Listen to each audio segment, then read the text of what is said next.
5 lakh square miles में फैला एक विशाल समुद्र। माना जाता है कि यहाँ पर शिप्स आते तो हैं पर कभी वापस जाते नहीं, न जिंदा और न ही मुर्दा। मानो ये समुद्र की गहराइयों में कहीं खो जाता है। इसके चपेट में न सिर्फ शिप्स बल्कि आसमान में उड़ रहे प्लेन्स भी आ जाते हैं और वो भी विचित्र तरीके से समुद्र में क्रैश हो जाता है। 5 लाख स्क्वायर माइल्स में फैले इस समुद्र में लगभग 100 से भी अधिक हादसे हो चुके हैं। इसमें कुछ ऐसे हादसे भी शामिल हैं जिसका अब तक हमारे पास कोई भी रिकॉर्ड नहीं है। 1964 में पहली बार विंसेंट गैडिस ने इन हादसों का जिक्र करते हुए आर्गोजी नाम का एक मैगजीन लिखा। विंसेंट ने इन हादसों के एरिया को ध्यान में रखते हुए 3 इमेजिनरी लाइन ड्रॉ करके मिलाया और इसे नाम दिया बर्मुडा ट्रायंगल। इस मैगजीन के पब्लिश होने के बाद ये खबर आग की तरफ फैलने लगी। इसके बाद कई सारे स्टोरीज भी बनने लगा, कई सारे किताबें छपने लगी। इवन इस टॉपिक पर मूवीज भी बनना शुरू होने लगा। कुछ मूवीज में तो ये भी दिखाया गया कि बर्मुडा ट्रायंगल में एलियंस आते हैं और इंसानों को अगवा करके उन पर एक्सपेरिमेंट करते हैं। कई लोग इसे धर्म या गॉड से जोड़कर भी देखते हैं। स्टोरीज तो बहुत सारी है पर इस वीडियो में हम सिर्फ फैक्ट्स पर बातें करेंगे जिसे साइंटिफिकली एक्सप्लेन किया जा सके।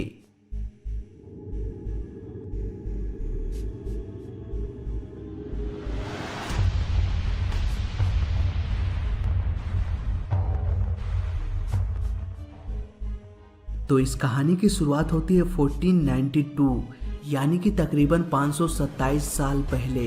अक्टूबर का महीना था। कोलंबस उन दिनों इसी रास्ते से गुजर रहा था। इसी यात्रा के दौरान उसे तेज लाइट चमकता हुआ दिखाई दिया।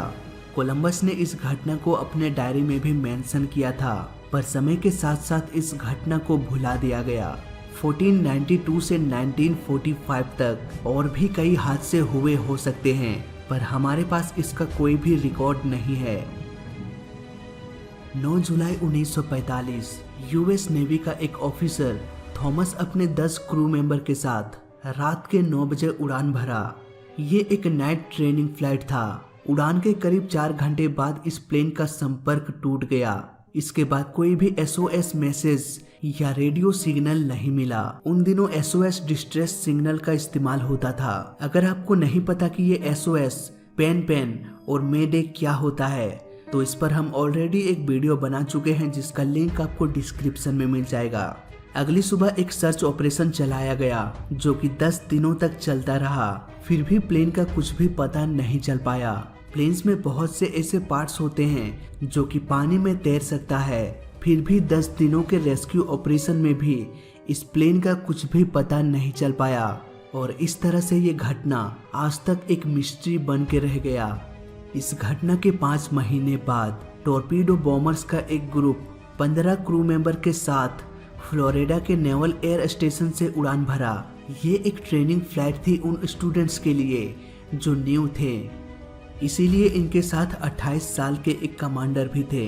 इन प्लेन्स को ईस्ट में जाना था और बहामस में बॉम्ब गिरा के कुछ दूर आगे जाना था।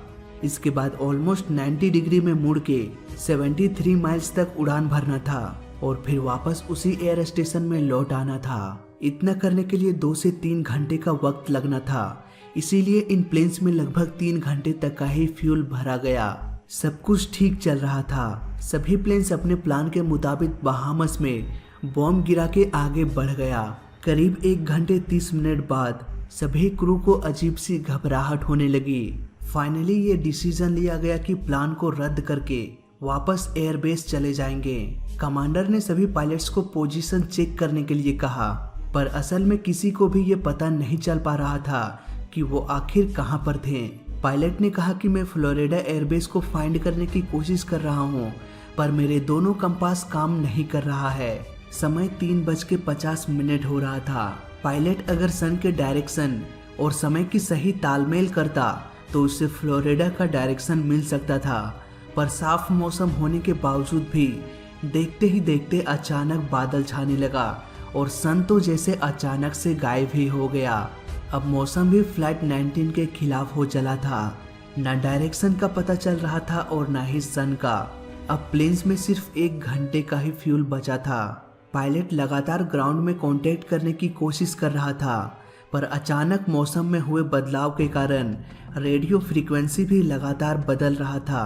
अब सारे पायलट्स के पास बस एक ही ऑप्शन था, समुद्र के बीचों बीच टापुओं को देखकर दिशा का पता लगाना और फिर फ्लोरिडा में वापस चले जाना। पर फ्लाइट 19 के साथ ऐसा नहीं हुआ। इन सारे घटनाओं के बारे में रेडियो कम्युनिकेशन द्वारा फ्लोरिडा के ग्राउंड क्रू को भी बताया जा रहा था, पर ग्राउंड क्रू भी करता तो क्या करता। करीब 4 घंटे बाद फ्यूल खत्म हो गया और एक एक करके सभी प्लेन समुद्र में टकराते चले गए। शाम के 7 बजे एक रेस्क्यू प्लेन भेजा गया जो हवा के साथ साथ पानी में भी लैंड कर सकता था, पर 1.5 घंटे बाद यह रेस्क्यू प्लेन भी खामोश हो गया। घटना के 5 दिन तक 100 बार से भी ज्यादा उस एरिया में खोजबीन किया गया, पर प्लेन्स का कुछ भी पता नहीं चल पाया। 70 सालों तक फ्लाइट 19 के साथ हुई ये घटना राज ही बना रहा। इस घटना के बाद भी एक के बाद एक कई घटनाएं हुई और सभी के बारे में हम डिस्कस नहीं कर सकते। 1947 में एक, 48 में 2, 49 में एक, इसी तरह 1965 तक कई सारे घटनाएं होता रहा। यहाँ पर हम ये अनुमान लगा सकते हैं कि हजारों फीट ऊपर उड़ रहे प्लेन्स को बरमुडा ट्रायंगल अपने अंदर समा सकता है, तो पानी जहाज जो समुद्र के सरफेस में तैरता है उसके साथ कितना भयानक हादसा होता होगा। 1492 में पहली बार क्रिस्टोफर कोलंबस ने ये ऑब्जर्व किया कि यहाँ पर कुछ अजीब हो रहा है और इसके बाद कई शिप्स भी एक के बाद एक डूबने लगा। शिप्स में भी दिशा का पता लगाने के लिए कंपास का इस्तेमाल किया जाता था, पर ये शिप्स जैसे ही बरमुडा ट्रायंगल में इंटर करता था कंपास दिशा दिखाना बंद कर देता था और ऐसे कंडीशन में कोई भी डायरेक्शन भूल सकता है। इसके बाद अचानक से हुए मौसम में बदलाव के कारण तेज लहर पैदा होता था और शिप्स इस लहर के चपेट में आ जाता था। अगर हम कंपास के प्रॉब्लम को इग्नोर कर दें तो शिप्स के साथ हुई सभी घटनाओं को हम नेचुरल डिजास्टर का नाम दे सकते हैं, क्योंकि बरमुडा ट्रायंगल में मौसम का खराब होना या बड़ी बड़ी लहरों का बनना आम बात है। पर शिप्स में भी कभी कभी ऐसा हादसा होता था जिसे सॉल्व करना कई दशकों तक इंसानों के लिए सोच से भी परे था। और देखा जाए तो इन्हीं सारे घटनाओं के कारण एलियंस और सुपरनेचुरल पावर जैसे थॉट्स जन्म लेते हैं। तो आइए जानते हैं ये घटनाएं किस तरह से घटित होता था। समुद्र बिल्कुल शांत होता था, कोई भी तूफान कोई भी लहर नहीं होता था। शिप्स बड़े ही आराम से ट्रेवल करता और फिर अचानक से पानी के अंदर धंसने लगता था, जैसे कोई इंसान दलदल में धंसने लगता है। शिप्स में कोई भी लीकेज कोई भी डैमेज नहीं होता था, फिर भी ये पानी में तैरने के बजाय पानी के अंदर धंसने लगता था। यहाँ पर एक प्रोफेशनल स्विमर भी तैर नहीं पाता था। लगता था जैसे कोई अदृश्य शक्ति है जो सभी चीजों को अपने अंदर खींच रहा हो। घटना यहीं तक नहीं रुकती। ऐसे अजीबोगरीब घटनाओं के शिकार हुए शिप्स में से ज्यादातर शिप्स को खोजा नहीं जा सका। वो समुद्र के किस हिस्से में चला गया ये आज तक एक राज ही है। शिप्स और प्लेन्स के साथ हुई अजीबोगरीब घटनाओं के बाद अच्छे से अच्छा साइंस लवर भी मिस्ट्रीज और सुपरनेचुरल पावर जैसे बातों में विश्वास करने लगेगा। इससे पहले कि आप भी इन बातों पर विश्वास करें, हम बरमुडा ट्रायंगल के हर मिस्ट्रीज को सॉल्व करके आपको समझाने की कोशिश करेंगे आसान भाषा में। इस घटना की शुरुआत हुई 9 जुलाई 1945 से। यूएस नेवी 10 क्रू मेंबर के साथ उड़ान भरा। ये प्लेन बरमुडा ट्रायंगल के तरफ जाते ही अचानक इससे संपर्क टूट गया और फिर इस प्लेन का पता नहीं चल पाया। घटना के 5 महीने बाद 5 टॉर्पीडो बॉम्बर्स का एक ग्रुप उड़ान भरा और ये बरमुडा ट्रायंगल के चपेट में आ गया। पर यह हादसा अपने पीछे काफी सारे क्लू यानी कि सबूत छोड़ गया।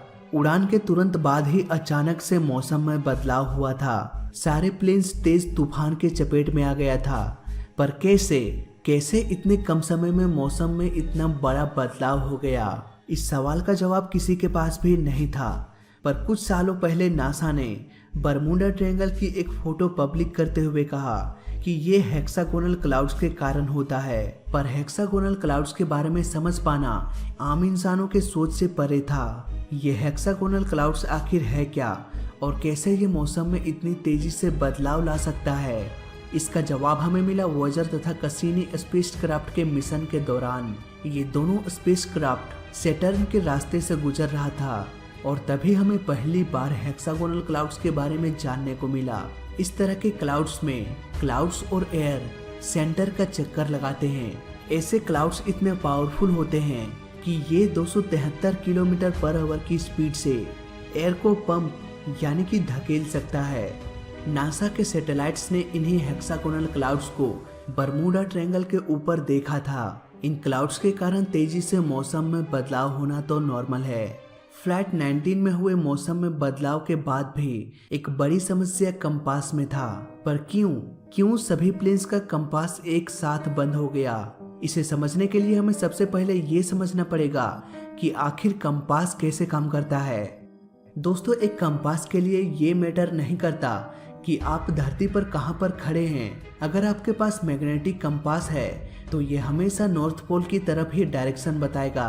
अगर हम धरती के कोर में देखें तो हमें मेटल कोर मिलेगा जो पृथ्वी के साथ घूमती रहती है और इसी घुमाव के कारण पृथ्वी में मैग्नेटिक फील्ड बनता है। अब जैसा कि हम जानते हैं, मैग्नेट के दो पोल्स होते हैं, नॉर्थ पोल और साउथ पोल। नॉर्थ और साउथ हमेशा अट्रैक्ट करता है, जबकि नॉर्थ और नॉर्थ या फिर साउथ और साउथ हमेशा रिपेल करता है। कंपास में एक बेहद हल्का और फ्रिक्शनलेस नीडल होता है जिसमें कि मैग्नेटिक प्रॉपर्टीज होता है। इसका आकार छोटा, हल्का और फ्रिक्शनलेस होने के कारण ये अर्थ के मैग्नेटिक फील्ड के अकॉर्डिंग ढल सकता है। हमारा अर्थ खुद एक बड़ा सा मैग्नेट है, इसीलिए आप धरती पर कहीं भी हो, कंपास अर्थ के मैग्नेटिक फील्ड को डिटेक्ट करके डायरेक्शन का पता कर लेगा। पर यहाँ पर सबसे बड़ा सवाल ये आता है कि ये कंपास बरमूडा ट्रायंगल में फेल क्यों हो जाता है। साइंटिस्ट इस सवाल का पता लगाने के लिए बरमूडा ट्रायंगल की जमीन की जांच किया। इस जांच से ये पता चला कि इसके जमीन के बहुत से हिस्सों में मैग्नेटिक प्रॉपर्टीज पाया जाता है और ऐसे में कंपास कंफ्यूज हो जाता है एक से अधिक मैग्नेट होने के कारण, और कंपास में डिफ्लेक्शन होना शुरू हो जाता है। फ्लाइट 19 के साथ भी ऐसा ही हुआ था। फ्लाइट 19 के लास्ट लोकेशन को ट्रैक किया गया और वहां की जमीन को जांच करने के बाद ये पता चला कि उसमें भी मैग्नेटिक प्रॉपर्टीज है जो कंपास और अर्थ के मैग्नेटिक फील्ड के बीच बाधा डाल रहा था, जिसकी वजह से प्लेन अपने डायरेक्शन से भटक गया। दोस्तों, हम अपने आसपास पेड़ पौधे और कई सारे बिल्डिंग्स देखते हैं जिससे हमें आसानी से दिशा का अंदाजा हो जाता है, लेकिन जहां चारों ओर सिर्फ पानी ही पानी है वहां पर दिशा का भ्रम होना तो नॉर्मल सी बात है। और अगर उसी वक्त कंपास भी खराब हो जाए तो फिर पायलट को गलत डिसीजन लेने से कोई नहीं रोक सकता, और ऐसे गलतियों को कहा जाता है pilot error. Most of the plane crash pilot error और खराब मौसम की वजह से हुआ था। बरमूडा ट्रायंगल में कोई भी मिस्ट्री नाम का चीज नहीं है। दोस्तों, अगर आप मेरे वीडियोस रेगुलर देखते हैं तो आपको टर्बुलेंस के बारे में पता होगा। जब एक प्लेन टेक ऑफ करता है तो उसके जेट इंजन से एग्जॉस्ट गैस तेजी से बाहर निकलता है जो एयर प्रेशर में डिस्टरबेंस क्रिएट कर देता है।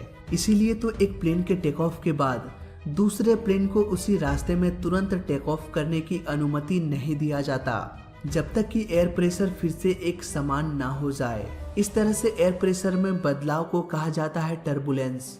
पर यह टर्बुलेंस सिर्फ प्लेन ही नहीं क्रिएट करता, बल्कि ऊंचे पर्वत, पहाड़ और ऊबड़ खाबड़ जमीन से जब एयर पास होता है तो धरती समतल ना होने के कारण एयर में डिस्टरबेंस क्रिएट होता है और हवाएं तेजी से चलना शुरू हो जाता है।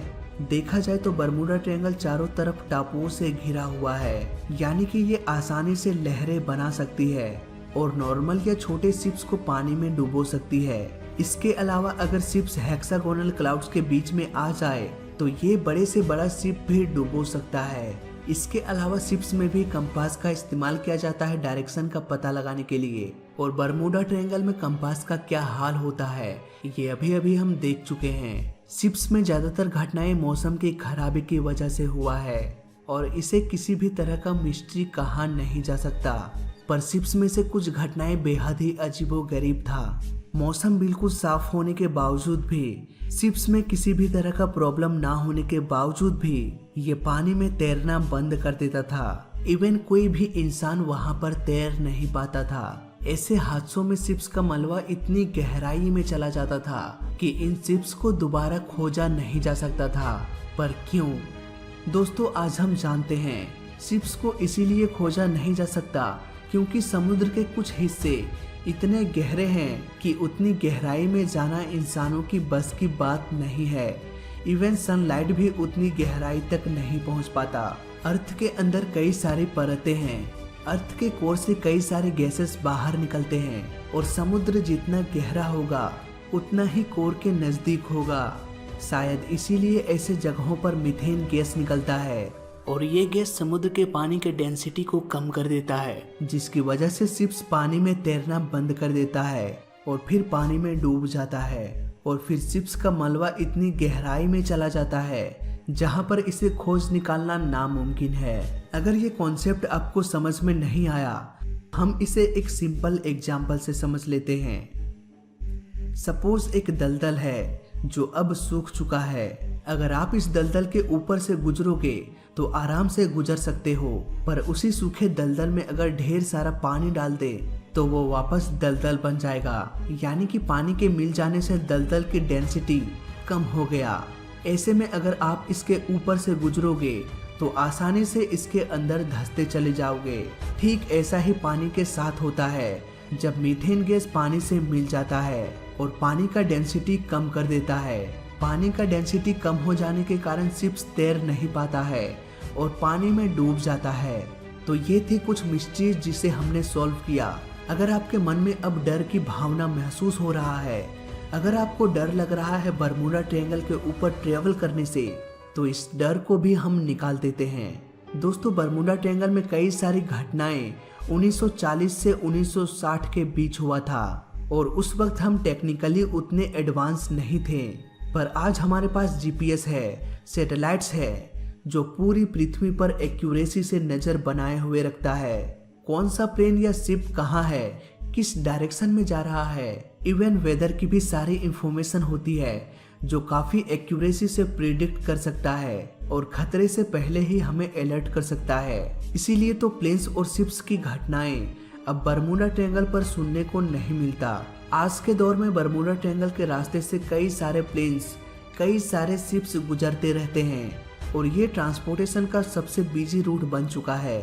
बरमूडा ट्रायंगल एक मिस्ट्री था और कई दशकों तक मिस्ट्री ही बना रहा, पर अब हम इतने एडवांस हो चुके हैं कि मिस्ट्रीज के पीछे की साइंस को आसानी से समझ सकते हैं। सो गाइस, ये वीडियो बनाने में काफी मेहनत लगा है। उम्मीद करता हूँ इस मेहनत के बदले आप इसे एक शेयर जरूर करेंगे। तो वीडियो अच्छा लगा तो लाइक कर देना, बुरा लगा तो डिसलाइक कर देना और दोनों ही केस में इस चैनल को सब्सक्राइब कर देना, क्योंकि इस चैनल में सीखने के लिए बहुत कुछ है। तो मैं मिलता हूँ आपसे अगली वीडियो में, तब तक के लिए देखते रहिए और सीखते रहिए। जय हिंद, वंदे मातरम।